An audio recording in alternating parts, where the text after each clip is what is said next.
Olá pessoal, aqui é o Rodrigo Struck, sejam bem-vindos a mais um vídeo do nosso canal. E hoje eu estou falando diretamente da China. Eu vim aqui cumprir uma agenda de trabalho essa semana e eu acabei me deparando com uma situação que retrata exatamente como é o modelo político-econômico chinês da China e que eu gostaria de compartilhar com vocês através desse vídeo para que vocês possam visualizar na prática como funciona esse modelo aqui na China e quais as consequências desse modelo para que vocês possam, através de evidências, tomar suas próprias conclusões a respeito da China. Mas antes de eu mostrar para vocês o que eu vi aqui, o que eu me deparei e esse case, eu gostaria apenas de recapitular o que é o modelo, o conceito do modelo político e econômico da China. Como todos nós sabemos, a China ela é governada pelo Partido Comunista Chinês, ou seja, um regime comunista, mas que tem uma pegada, digamos que capitalista. Ou seja, até algumas pessoas daqui comentam que é um regime de Estado capitalista. E por que isso? Como é que funciona esse modelo? O Partido Comunista Chinês, ele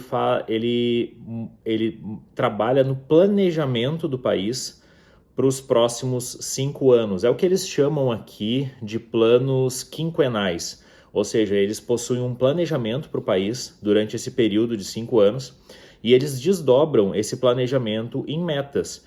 E esse desdobramento de metas, ele acontece um desdobramento de controles, de monitoramentos e tudo mais que a gente conhece para garantir que tudo que aquilo foi planejado de fato vai acontecer.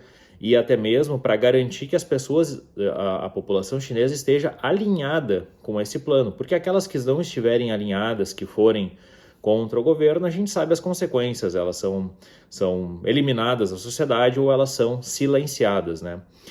E alguns anos atrás, o Partido Comunista Chinês definiu no planejamento deles o investimento em infraestrutura, que nada mais é que investimentos em obras civis, pontes, estradas, prédios, construções e tudo mais que envolve essa arquitetura de obras civis.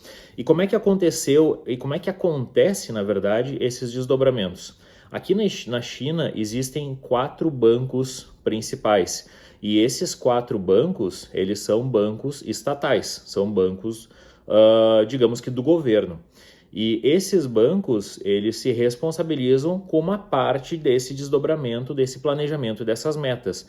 De modo que, à medida que são definidos esses planos e essas metas, os bancos, eles concedem, por exemplo, créditos, financiamentos com subsídios ou taxas diferenciadas para que as pessoas e as empresas possam executar aquilo que está alinhado com o plano do governo. E foi o que aconteceu alguns anos atrás.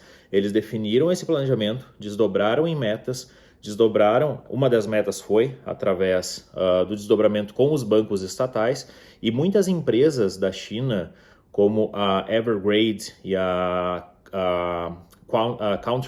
Country Garden, elas utilizaram desse recurso, foram até os bancos, captaram financiamentos através desses subsídios, dessas taxas diferenciadas e executaram uma série de obras ao redor da China para garantir o cumprimento desse plano. Então, essa é uma razão que explica que muitas pessoas, quando vêm para a China, se admiram com todas as construções que foram feitas, como pontes, obras, estradas, as tecnologias envolvidas nessas infraestruturas, prédios, shoppings, tudo mais. E leva aquele impacto. Poxa, quanto investimento, quanto crescimento? Lógico, está alinhado com um plano que foi desdobrado e só cabe executar esse plano. Só que o que acontece é que existem questões que às vezes saem fora do controle ou que não foram consideradas no plano, ainda mais com tanta intervenção estatal do Partido Comunista Chinês no país como um todo. E essas 2 empresas que eu citei, elas executaram uma série de obras ao redor da China, principalmente casas, prédios, apartamentos, E elas executaram essas obras, só que a consequência disso é que não houve demanda interna da população da China para comprar todos esses imóveis. E aí que alguns anos atrás começaram a ter começou a crise imobiliária, que também foi chamada de bolha imobiliária da China. Como consequência disso tudo, o que aconteceu? Essas empresas capturaram uma série de financiamentos através desses incentivos, executaram uma série de obras, construção de casas, construção de prédios, construção de apartamentos, não conseguiram vender, ou seja, a oferta era muito maior do que a demanda, e aí, consequentemente, não conseguiram ter retorno sobre todos esses investimentos. Se criou essa bolha imobiliária, essa bolha estourou, essas empresas, a Evergrande e a Country Garden, faliram, entraram em recuperação judicial e a consequência disso foram as conhecidas cidades fantasmas ou obras fantasmas. E por que eu decidi gravar esse vídeo e trazer esse tema aqui para vocês?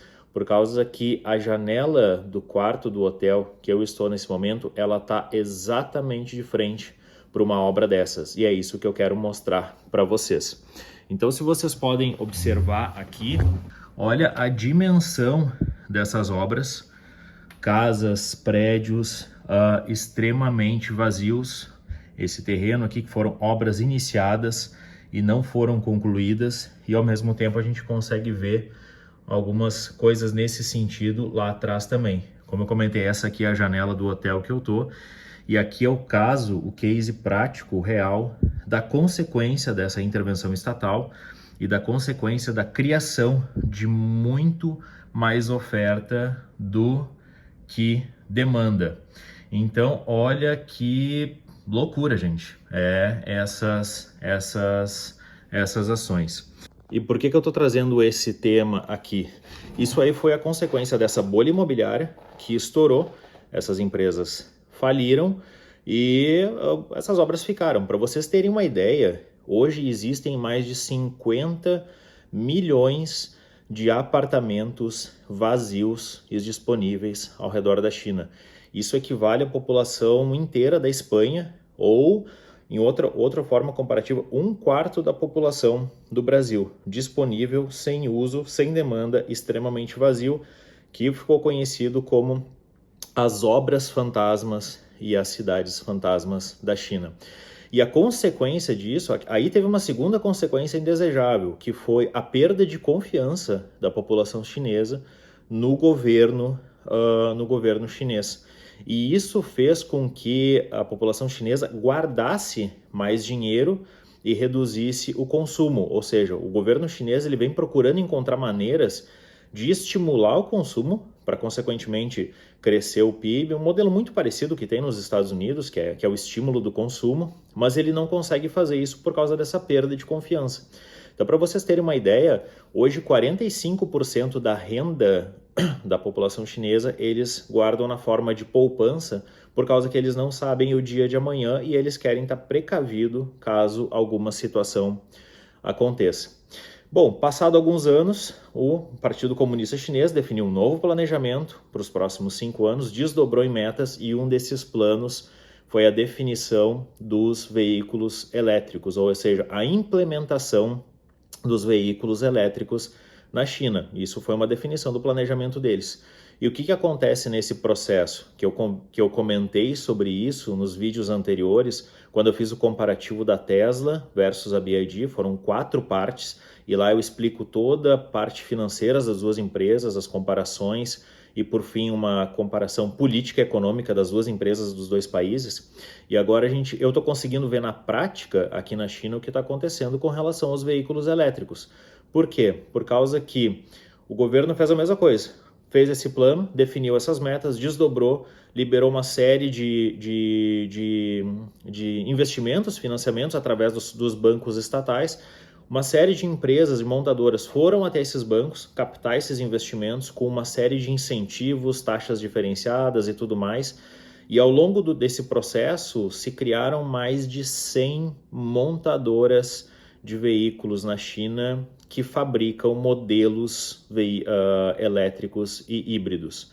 E esse processo está se repetindo por completo, tudo de novo, ou seja, mais de 100 montadoras produzindo essa quantidade absurda de veículos elétricos por uma demanda que não existe, e eles estão procurando encontrar caminhos para conseguir sair dessa situação.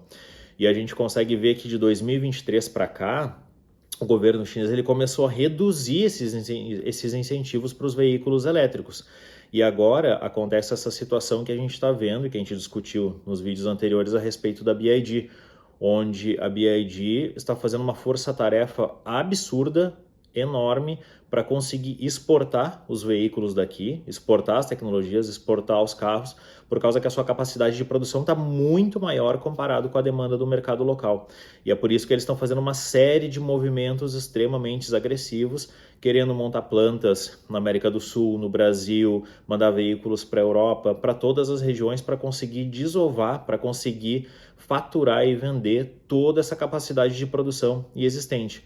E as montadoras de menor porte, como disse a própria executiva da BYD em Munique, num evento, não vai ter espaço para elas. Então ela usou um termo de que está prestes a haver um banho de sangue das montadoras de veículos elétricos aqui da China, para conseguir acomodar toda a demanda existente, para de fato ter uma produção condizente com a demanda, uma oferta condizente com a demanda. Então, gente, eu queria mostrar para vocês essa realidade desse modelo político e econômico da China. Provavelmente existem mais algumas questões que eu observei estando aqui e que eu vou querer estar compartilhando com vocês, que provavelmente eu vou estar fazendo mais um vídeo nos próximos dias, e depois que eu retornar para os Estados Unidos, eu vou querer fazer um vídeo muito completo, que talvez eu vá dividir em algumas partes, para que eu consiga explicar profundamente, de novo, com fundamentos, sem achismos, sem essas pessoas que vêm aqui para a China e se admiram com tudo que vai acontecer, com o que a China vai se tornar ou com o que os Estados Unidos vai se tornar. Eu quero eliminar todos esses sentimentos e todas essas falácias, mostrando dados, evidências, contextos, situações e números, para que a gente possa tomar uma conclusão própria sobre o tema. Então, eu provavelmente vou estar fazendo um vídeo sobre esse assunto quando eu retornar para os Estados Unidos. Vai ser um vídeo mais extenso ou divididos em partes. E mais uma vez eu agradeço você que chegou até aqui, me acompanha aqui no canal para mais vídeos, e muito obrigado, um abraço e nos vemos no próximo vídeo. Até mais, tchau, tchau.